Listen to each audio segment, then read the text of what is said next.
My mother-in-law stood imposingly, adopting an intimidating demeanor and a stern gaze, and stated, "You can live in our house as a helper, but you won't be accepted as a family member." My husband and my sister-in-law said nothing about her attitude. Instead, they simply watched with smiles on their faces. They had used the company's funds to move into a luxury condo. The purpose of moving to this luxury condo was to live separately from me. Realizing this, I decided to tell them the truth. The reason why I was the one who could live in that apartment. My name is Kim. I am 33 years old, raising my 3-year-old son, Max. I met my 35-year-old husband, Ben, at a friend's wedding. I was a friend of the bride and he was a friend of the groom, serving as the organizer of the after-party. As the organizer, I had several meetings with him before the wedding to prepare for the bingo game and to make a surprise movie. After the wedding, Ben contacted me, saying, "I know the wedding is already over, but I wonder if we could meet up again?" I was interested, so I replied, "Yes, I would like to meet too." Our relationship then developed into a romantic one. About 2 years into our relationship, he proposed to me on my birthday. At that moment, my heart leapt with joy. Before getting married, I had never met his family, and so I had no idea what kind of people they were. One day, after our marriage had been decided, I met Ben's sister and his parents for the first time. This is Kim, who I mentioned before. We've decided to get married, so we came to say hello. Although brief, he introduced me to his parents and sister. "It's nice to meet you. My name is Kim. I'm sure I have many things to learn, but I look forward to getting along with you in the future." I was nervous but did my best to convey my feelings. Then, my mother-in-law said with a kind smile, "Kim, nice to meet you. Let's build a good relationship by helping each other out." My kind mother-in-law's words made me feel relieved, and I thought I might be able to get along well with my in-laws. However, later on, my mother-in-law made an unexpected remark. "So when will you and Ben start living in this house?" she asked. Currently, Ben works at the barbecue restaurant run by his father. His sister, Cindy, and his mother also work there. They operate the company as a family. His father is the manager, and his mother is the deputy manager. Their children work in the restaurant's hall and kitchen, along with other part-time staff. And very close to this barbecue restaurant is my in-laws' house. Cindy, who isn't married, and my in-laws live there, and there was apparently a discussion that we would live there as well. I was surprised and said I wasn't informed about us living together, and looked at Ben. He replied nonchalantly, "Oh, that's right. I suppose I didn't tell you. I was planning to move next month." I wanted to voice my opposition, but not wanting to be disliked by my in-laws and Ben, I quickly agreed to live together and started life with my in-laws. As we were living together, I had to quit my previous job, and while looking for a new job, my father-in-law invited me to work at the family-run barbecue restaurant. One day, when the restaurant was quiet and we decided to close early, the family gathered for a meal. They suggested, "Kim, since we finished early today, let's all have dinner together. Of course, you'll be the one cooking, right?" I asked. "Wait, you mean I'll be cooking for 5 people by myself?" Although I was a little taken aback, I didn't turn them down and began cooking diligently.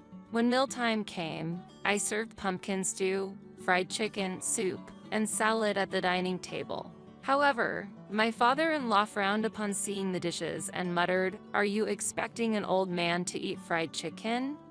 It's heavy on the stomach." Following that, Ben also said, "Actually, I don't really like pumpkin."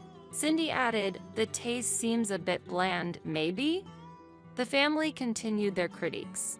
I apologized hurriedly. "I'm sorry, I should have thought more.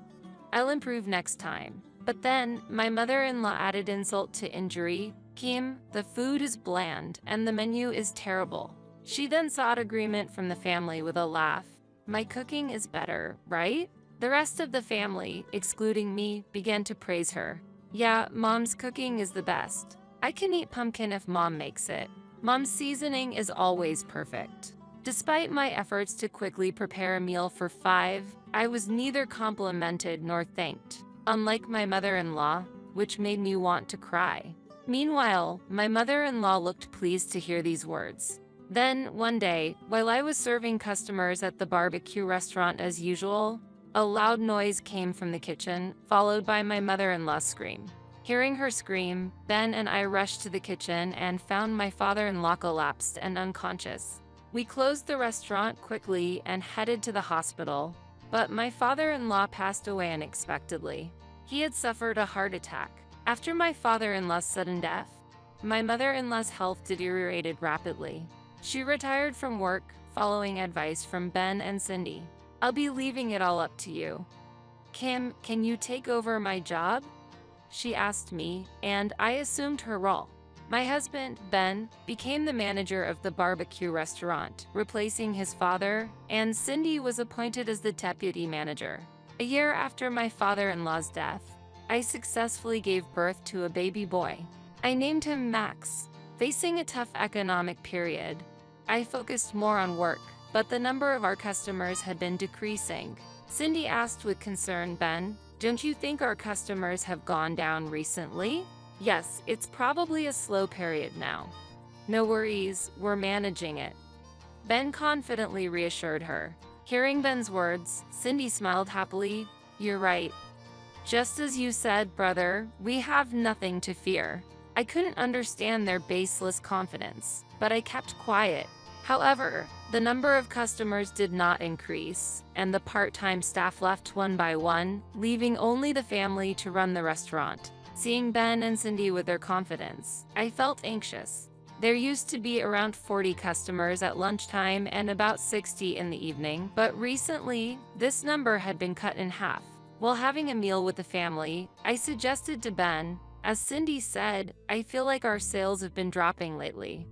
Since Max is here too, should I start distributing flyers or do some promotion?" However, Ben harshly scolded me. "It's impossible for you to get involved in management. Don't do anything unnecessary." My mother-in-law also looked at me coldly and said, "Kim, you know nothing about business. Are you planning to interfere in our management?" Cindy joined in and also spoke her mind. "Maybe there's a problem with Kim's customer service. Come to think of it, I feel like sales have dropped since Kim started handling them. It has to be related." She said this, slapping the table for emphasis and blaming me. I didn't expect to be accused of being blamed for the sales issue. What an arbitrary thought. I felt anger welling up inside me, but I suppressed my desire to argue back. "I'm sorry." I apologized softly and decided not to distribute flyers. Still feeling uneasy, I secretly started a side job for the sake of Max. Even if there were no sales from the company, I wanted to have my own source of income. I could work hard for my beloved son, Max. I had always been good at making surprise movies for my friends, so I started a video editing side job. I advertised online surprise movies created at an affordable price. After a while, I received my first job request. I was happy to be asked, and I found the video editing work enjoyable and productive. With each completed project, the work requests kept increasing. I started handling a wide range of genres, not just surprise movies, but also YouTube editing and short clip editing. Since it was a field I originally loved, I didn't feel that it was hard and instead felt fulfilled to be earning an income. Then one day, my mother-in-law spoke to me. "Kim, I heard you've been doing a side job recently." Such an optimistic daughter-in-law.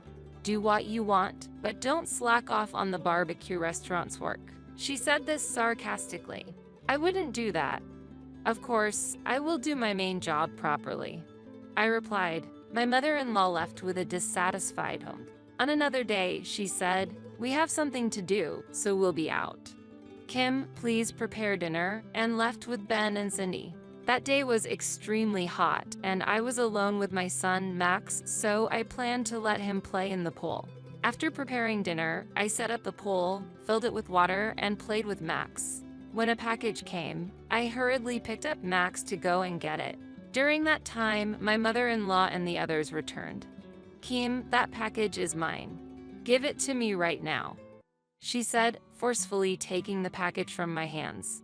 Then she handed me a piece of paper. Here, this is the receipt. It seemed she was making personal purchases and accounting for them as business expenses, despite the tough business situation. Cindy entered the house saying, what a feast. I can't eat anymore.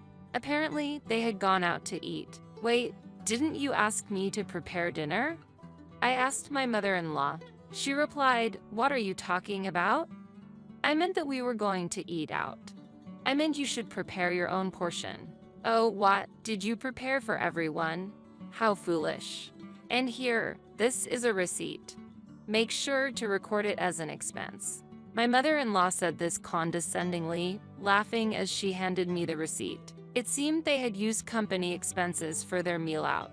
I felt angry, thinking, how could this be? After I prepared everything. But then I reconsidered. Indeed, I had been told to prepare dinner, but they never specifically said for everyone, so I decided to suppress my anger. After a while, Ben and Cindy were sitting on the sofa in the living room, passionately discussing their future plans. Suddenly, a scream came from the balcony. What is this? It was my mother-in-law's voice. We rushed to the balcony and found her soaked, having fallen into the pool. I barely managed to hold back my laughter. However, Ben and Cindy were clearly worried. Are you okay, Mom? What happened? Oh, I didn't expect there to be a pool here. I tripped over the hose when I was going out to the balcony. She seemed shocked and in pain. At that moment, Ben and Cindy glared at me, scolding. Kim, why didn't you clean up the pool? Leaving it like that is dangerous. My back hurts. I might catch a cold. My mother-in-law said, still shaken. Kim, you are the worst. She expressed her anger, and I was blamed by everyone around me. Flustered, I explained, I'm sorry. I was letting Max play in the pool. And then the delivery arrived. And after that, you all came back. But no one seemed to listen or pay attention to my explanation. Later, my mother-in-law said she had an important discussion and gathered everyone at the dining table. With a serious expression, she said, I've thought things through. After today's incident, I'm scared to live in the same house as Kim. She said this dramatically with tears in her eyes, looking down. Surprised, I exclaimed, what? Scared of what? I think today's incident was a trap set by Kim intentionally. And she's always harsh towards me. I can't stay with Kim any longer. So, I'm leaving this place, she declared. Following this, Cindy added, then, I'll go too. I can't leave Mom alone, and put her hand on my mother-in-law's shoulder. Confused, I felt relieved inside, thinking that finally, life with just Ben, Max, and me would begin. However, Ben made a shocking statement. Then, I'll go too. I'll live with Mom and Cindy, he declared. Wait, what about our son? Why are you doing this? I was surprised and grabbed his arm, but he shook me off forcefully. Blaming me, he said, it's because you cause problems. Mom is in trouble. From now on, we'll live as a family of 3. You stay with Max. I'll come to visit him. My mother-in-law, with tears in her eyes, said, I didn't know my son and daughter were so kind. And hugged them both. She then turned to me with a mocking smile. Her true intentions became clear, and my anger only grew. During my absence, it seems that the family's discussion continued. I heard that my mother-in-law, who doesn't understand business or money matters, used the company's funds to contract a luxury condo. I wondered, why a luxury condo when sales are falling? But since I was already separated from them, I said nothing. It was no longer my concern. 2 weeks after they moved into the luxury condo, I heard that the shop's food supplies were mistakenly delivered to their house, so I went to pick them up. Now that you're here, why don't you take a look at our new home? It's really wonderful. My mother-in-law invited me in, and I toured the condo. It was a lovely condo with a spacious balcony, great view, and conveniently connected to the station. There, my mother-in-law said with a sense of superiority, Kim, you must want to live here too, right? If it's as a helper, I don't mind letting you stay. Ben and Cindy didn't say anything but just laughed and looked at me. My patience had reached its limit. It's a joke. I can't live with these people anymore. My mother-in-law's remark was the final straw. "Don't worry, I have decided to get a divorce," I declared to her. She was shocked. What? Ben and Cindy rushed over. "Ben, Kim is saying she wants a divorce. What's this about?" My mother-in-law was confused. "Why a divorce?" Ben exclaimed in dismay. I calmly said, "I can't see a future with you and your family."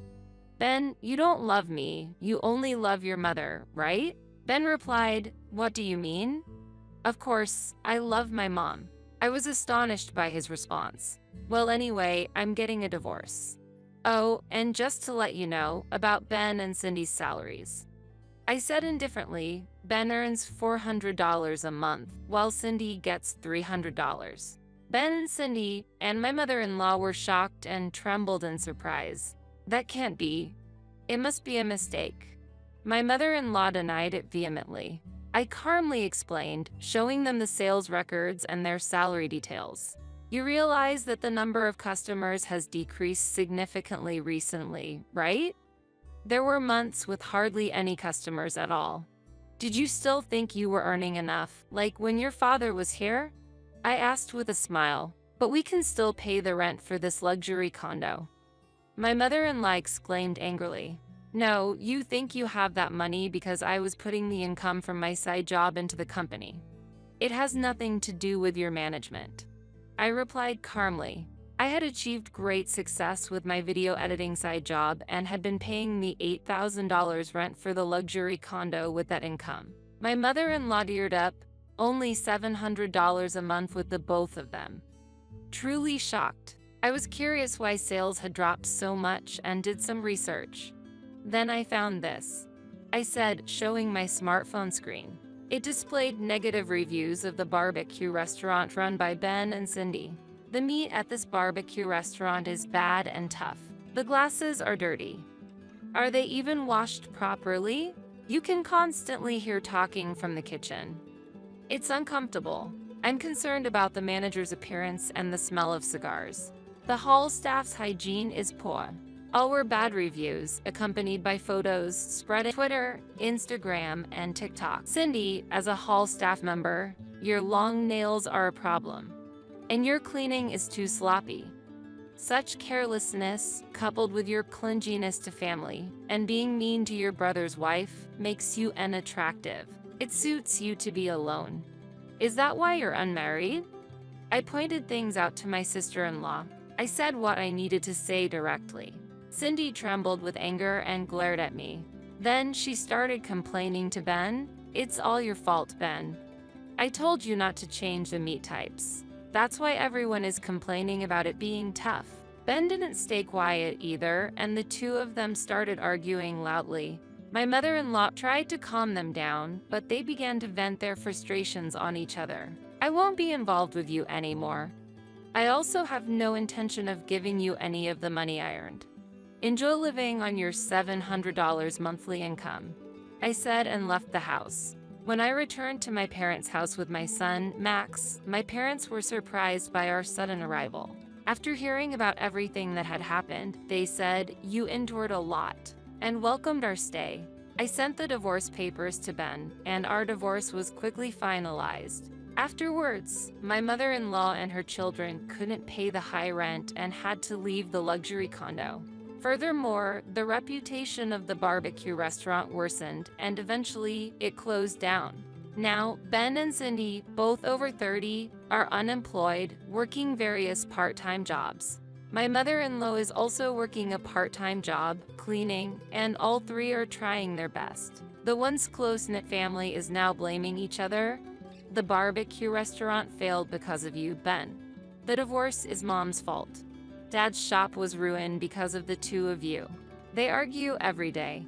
I thought to myself, they got what they deserved. Meanwhile, I turned my video editing side job into my main career and expanded the business.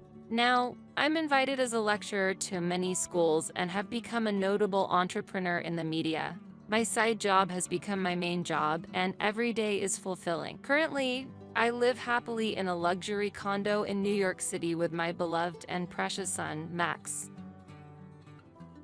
Kim, even though you are my son's wife, you're an outsider. Please do not attend my husband's funeral.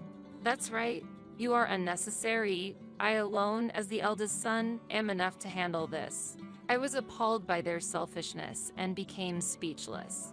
Sometimes, ignorance is bliss, I murmured quietly, making sure the two of them couldn't hear me. I, Kim, am in my prime working years at 42. Since graduating from university, I have been employed at a certain company.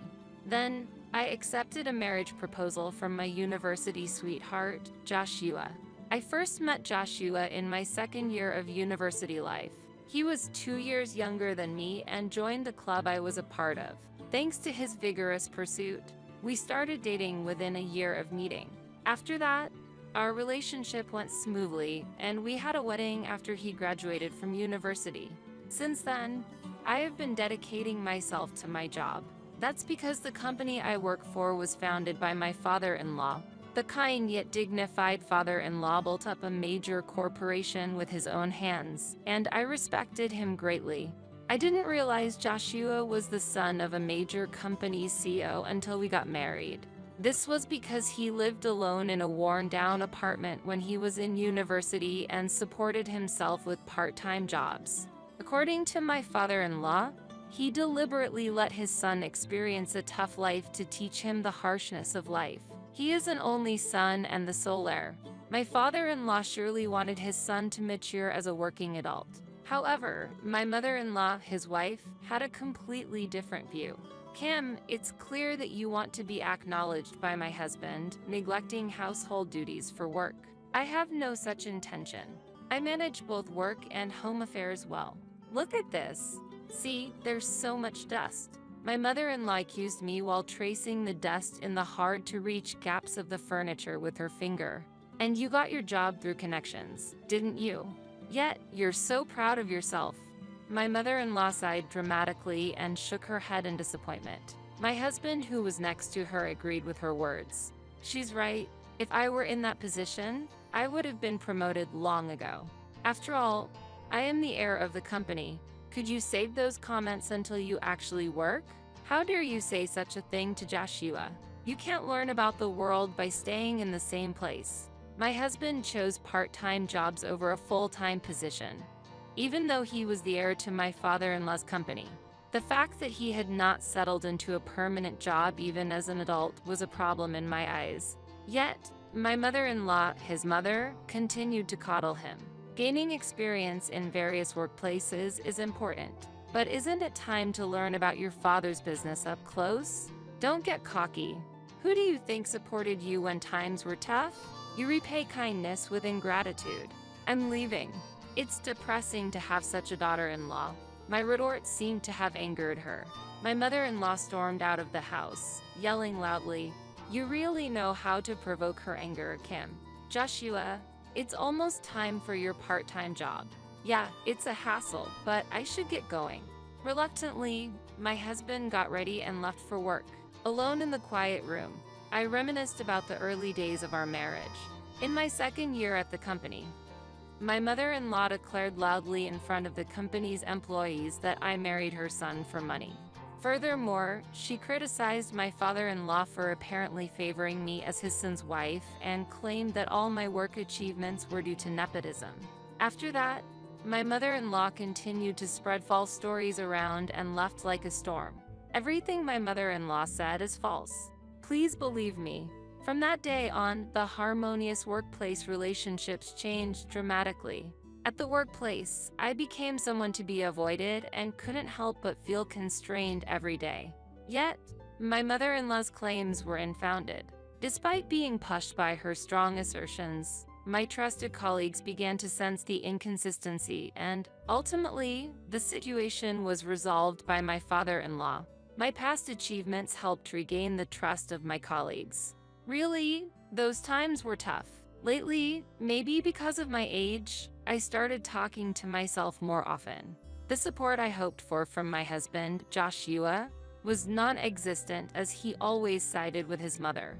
When we discussed the future, he boasted that there was no need for him to get a permanent job since he was to take over the business. I prepared dinner for such an unchangeable husband today as well. The next day, while I was at work as usual, a loud noise came from the CEO's office. Suspicious, I went to the CEO's office and witnessed my father-in-law clutching his chest in pain. "Boss, are you all right?" I rushed over and used the phone in his office to call an ambulance. I changed my plans on that day and informed my mother-in-law and Joshua through the secretary. "If anything happens, please let me know," I told the employees as I heard the sound of the ambulance from afar. Following the rapid instructions of the emergency staff, I headed to the hospital. "Father, please don't give up. The doctor will see you soon." My father-in-law barely survived after receiving swift treatment at the hospital, but the situation remained unstable. When it seemed like calm was restored, my mother-in-law and Joshua appeared in the hospital room and accused, "You were there. How could this happen? This is your fault. Unforgivable. How can you be so incompetent? What are you even good for? Do you understand what will happen if Dad doesn't regain consciousness?" They attacked me with words and even pushed me physically. Noticing the commotion, the nursing staff intervened to calm them down, but they were so distraught they resisted. Eventually, the two were escorted out of the hospital room. Their fading shouts quieted down. They seemed to have been sent home in their confusion. A few days later, sad news arrived. My father-in-law had passed away. When his body left the hospital and arrived home, my mother-in-law and Joshua immediately rushed to him. "Why did you go so suddenly?" "Dad, this must be a bad joke, right? Please say it is." They were in tears in their farewell to my father-in-law. I approached my mother-in-law and gently stroked her back. Then she said, "Kim, I am thankful." I was inwardly surprised by her gentle demeanor after being showered with terrible words all this time. "I'm sorry.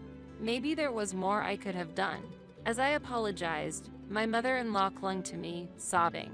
After they finally calmed down, we had the chance to discuss what to do next. However, during the discussion, they began to show an unusual excitement. My father-in-law had left behind a huge amount of money and a high-rise condo as an inheritance. Hearing this, their sorrow vanished, and they were overjoyed, eyes shining. Amidst my astonishment, my mother-in-law made an unbelievable suggestion. "Kim, even though you are my son's wife, you are still an outsider. I would like you to not attend the funeral." Mother-in-law, what do you mean by that?" "That's right. A daughter-in-law is unnecessary. I alone, as the eldest son, am enough." "Joshua, why are you also saying such things?" I asked, dumbfounded, but they were already advancing their discussion. "Perhaps it's time for you two to separate?" "Yeah, I've been fed up with you for a while, and the timing is good. Kim, let's get divorced." "Wait, we can't talk about divorce so suddenly, especially not under these circumstances." As I protested, my mother-in-law looked at me coldly. "Kim, I'm telling you now, I've never liked you from the start." "Yes, I'm aware of that. You're just after money, aren't you, Kim? That's why you got close to Joshua. I don't want to give someone like you any inheritance rights. Stop being involved as though you're a member of my husband's family." "Mother, I have denied that misunderstanding many times, haven't I? If it's about the property, aren't you and Joshua the ones fixated on it? Be quiet. You're such a shameless daughter-in-law." "Joshua, you've agreed to a divorce, right?" "Yeah, I'm fine with that." "Joshua, is that really how you feel? Aren't you just unable to contradict your mother?" "That's not it. The truth is, I've always wanted to get divorced, but I just couldn't find the right time. There were also financial circumstances in relation to the company. But now, with Dad gone, the business is in my hands. Your presence is no longer necessary." "No way." Seeing my disappointment, my husband and mother-in-law started laughing loudly, as if enjoying my sorrowful state. All my patience and effort seemed in vain, and I felt tears welling up. But I held back the tears and showed a dignified attitude. "I understand. Let's get divorced and I'll have nothing to do with your family from now on. I won't ask for anything from you." "Oh, you're more understanding than I thought." "Really? That's great." Ignoring my emotions, my husband and mother-in-law showed their happiness right before me. Sometimes, ignoring is bliss. I muttered this to myself, pitying them, making sure they couldn't hear me. 2 days later, my former father-in-law's funeral was held. According to the secretary who attended the wake, while the attendees expressed their condolences, only my ex-husband and former mother-in-law seemed somewhat unsettled. Their inappropriate behavior didn't seem to garner any sympathetic reactions from those around them. I heard the details of the funeral from the secretary and rushed to the venue. Upon arrival, my ex-husband and former mother-in-law were greeting the visitors. Their smiles confused many people, as they seemed out of place at a funeral of their own family member. This was especially true for my former mother-in-law, who was making inappropriate remarks such as, "Please take care of Joshua, the heir of the company." Although I was shocked, I went to the reception with the secretary and expressed my condolences. Hearing this, the two suddenly changed their expressions and reacted loudly. "Why are you here? You promised not to come to the funeral," they said. Surprised, I replied angrily, "That promise was as a family member. I came here as a representative of the company." They were confused as I told them, "I will discuss the details when the will is revealed," and entered the venue. The funeral proceeded as planned, and I paid my respects to my former father-in-law. However, the two kept glaring at me during the funeral as if waiting for a chance. After the funeral service ended, we moved to another room for the reading of the will. With my ex-husband and former mother-in-law's eyes fixed on me, the reading of the will began. Here, I state the will of the deceased, $1 million, all rights to the high-rise condo, and the position of the next CEO are all entrusted to Kim. Please manage the property carefully as instructed by the secretary. It is also written in the document, and I want Kim to check it with utmost care. Joshua and Diane must leave the house and refrain from any contact with Kim and other relatives. This is my final wish. After the secretary finished reading the will, the two of them who were sitting across me were stunned, their mouths agape, unable to grasp reality. "Did you know that Dad had been suffering from a heart condition for some time?" I asked. "What are you talking about?" "I had no idea," replied my former mother-in-law. "Is that so?" "His medication had increased recently. The secretary and I knew, so we advised him not to overdo it." "Don't lie. Even if that's true, it's irrelevant to you. Obviously, my son here is the next CEO. Even so, your brazenness amazes me. Furthermore, it's unacceptable that the secretary is the one announcing the will."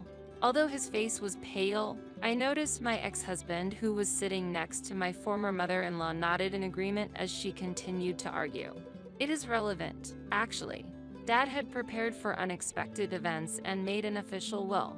This can be viewed by the stakeholders to prevent any wrongdoing. It is more appropriate for the secretary, who was trusted and appointed by him, to read it as advised by the town hall." "What is this official thing?" "It's a will that's managed properly at the public notary's office." Apparently, the two were unaware of the various types of will. A normal will requires time-consuming disclosure process at the family court. But my former father-in-law must have been concerned about the impetuous nature of my former husband and mother-in-law. A notarized will, which he submitted to the notary's office when he was alive, does not require judicial probate, and its effects are immediate. "You keep lying. You approached us for the inheritance, didn't you?" "I will invalidate such a will that's full of lies.